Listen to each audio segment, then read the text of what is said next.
바울을 시기한 데살로니가 지역의 유대인들의 소위 악랄함은 계속해서 더욱 심해져 갑니다.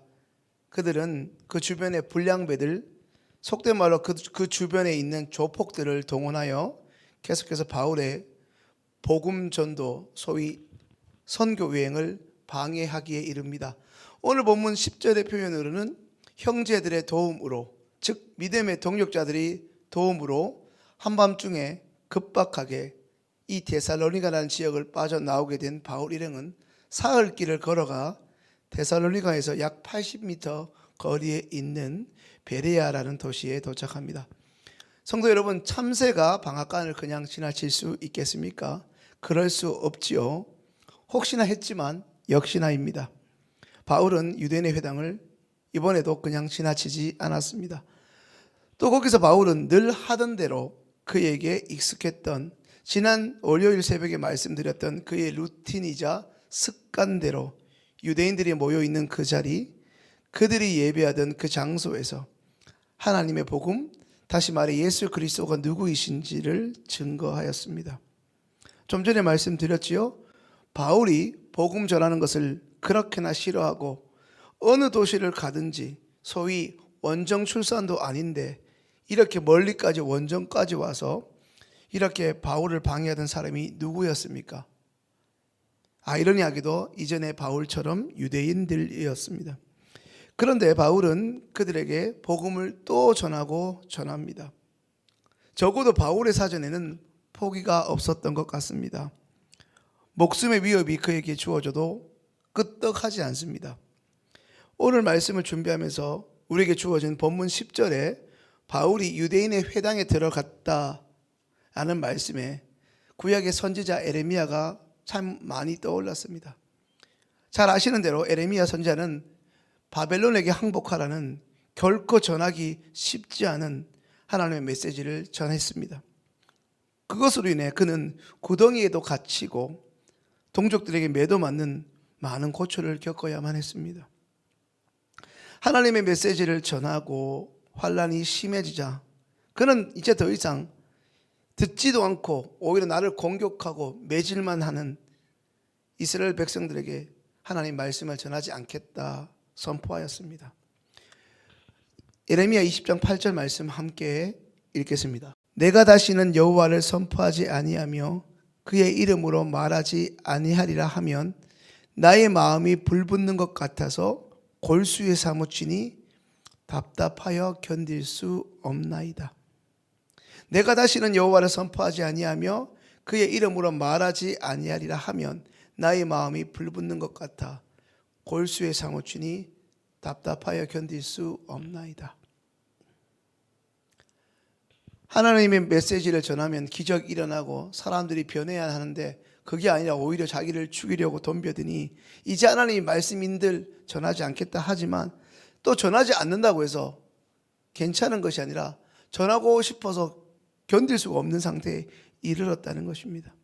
이처럼 하나님의 일은, 하나님의 말씀을 전하는 것은 메신저의 원함과 원치 않음, 그 경계를 뛰어넘게 만듭니다. 바울이 유대인의 회당을 지나치는 일은 어쩌면 불가항력적인 일인지도 모릅니다. 그만큼 바울은 하나님께 사로잡혀 있었던 사람입니다. 물론 그가 유대인들에게만 복음을 전한 것은 아닙니다. 오늘 본문에 헬라인이라 기록된 이방인들에게도 복음을 증거했고 그들 또한 바울이 전한 복음을 받아들였습니다. 우리가 잘 아는 대로 유대인들 중에 유대인, 그런 어떤 칭찬을 받으면서 하나님을 믿으며 일평생 유대교에 속해 누구보다 열심히 살아왔지만 정작 그는 예수를 몰랐기에 예수 믿는 자들을 핍박하며 살았습니다. 그랬던 그가 하나님의 은혜로, 전적인 하나님의 은혜로 예수 그리스도를 영접하였으니 바울이 자신의 동족인 유대인들에게 이처럼 복음을 매를 맞든 갇히든 복음을 전하는 것은 어쩌면 당연한 일인지도 모릅니다. 오늘 본문 여러분의 성경책을 보시고 함께 읽겠습니다.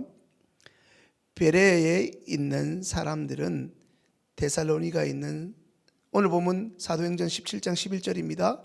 베레아에 있는 사람들은 데살로니가에 있는 사람들보다 더 너그러워서 간절한 마음으로 말씀을 받고 이것이 그러한가 하여 날마다 성경을 상고함으로. 아마 사도행전에서 이 구절만큼 여러분에게 익숙하고 유명한 구절이 있을까 싶습니다. 성경을 수십 차례 읽어오시면서 이 부분 많이 읽어오셨고 또 설교를 통해 많이 들으셨던 부분입니다. 중요한 것은 오늘의 말씀의 제목처럼 베레아 사람들의 모습이 그들이 지니고 품고 있었던 그 마음과 그 마음속의 태도가 오늘 저와 말씀을 듣고 계신 우리 성도님들에게도 동일한가 하는 것입니다.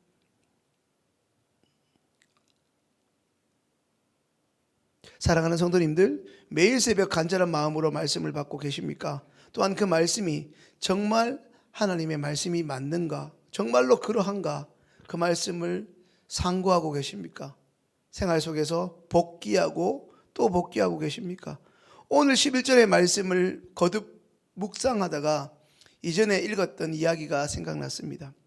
그것은 영경엽이라는 사람, 야구 선수이기도 하고 지도자였던 사람의 이야기인데, 그는 야구 선수였고 감독이었고 야구단의 단장을 역임한 사람이었습니다. 지금은 유명한 지도자 중에 한 사람이 되었지만 그가 정작 야구 선수로는 거의 무명에 가까웠습니다. 야구를 좀 하면 타율이 3할은 돼야 되는데 늘 1할이었습니다. 그래 야구 선수가 맞나 싶습니다. 어떻게 감독이 될 수 있지? 그것도 의아스러운데 감독이 되자마자 정말 놀라운 성적을 거두었고 심지어 단장이 되기도 했습니다. 가는 곳마다 어떤 부흥을 일으켰습니다. 야구 선수로는 거의 무명에 가까운 그가 그렇다고 실력이 없는데도 프로가 된 건 아니겠죠. 일찍부터 그도 운동을 해서 프로팀에 들어가는 실력이 있었고 고려대에서는 4번 타자까지 할 만큼 재능이 있었습니다. 그러다 프로에 오게 되었고 프로에 와서 혹독하게 매일 훈련되었습니다. 그런데 성적은 좀 전에 말씀드린 것처럼 형편없는 1할대 타율이었습니다. 훗날 지도자로서 화려하게 성공했던 그의 업적에 비하면 선수 시절은 참 형편없었습니다. 어느 인터뷰 기사에서 그는 너무나 초라했던 자신의 선수 시절을 떠올리면서 이렇게 말했습니다. 훈련도 생각 없이 하면 노동이 된다. 해야 되니까 어릴 적부터 해왔던 야구 연습이고 훈련이니 얼마나 기계적으로 반복하면서 했겠습니까? 그런데 그 훈련조차도 생각 없이 코칭 스태프가 하라고 하니까 따라하면, 아니면 매 안 맞으려고 하고 해야 되니까 하고 눈치껏 하게 되면 어느 순간 몸만 힘든 노동이 되더라는 말씀입니다. 훈련도 생각 없이 하면 노동이다. 이 부분이, 이 영경엽 씨가 했던 이 말이 오늘 이 새벽 말씀을 준비하고 있는 제게 도전이 됐습니다. 사랑하는 우리 시흥의 성도님들은 어떻습니까? 새벽 기도도 매일 우리가 습관적으로 나오는 이 새벽 기도조차도 생각 없이 매일 반복하면 그저 힘든 노동일 뿐 아니겠습니까? 믿음의 선배들의 말처럼 기도는 분명 거룩한 노동임에 틀림없습니다. 하지만 하루에 1000번씩 공을 치는 훈련을 해도 그저 왜 해야 되는지 모르고 코치한테 혼나지 않으려고, 매맞지 않으려고 그저 눈치껏 해야 하니까 무의미하게 반복한다면 아마도 그것은 몸만 힘들어지는 노동일 뿐입니다. 오늘 성도님들 마지막으로 좀 귀찮으시겠지만 로마서 12장 2절의 말씀을 함께 찾아 읽겠습니다.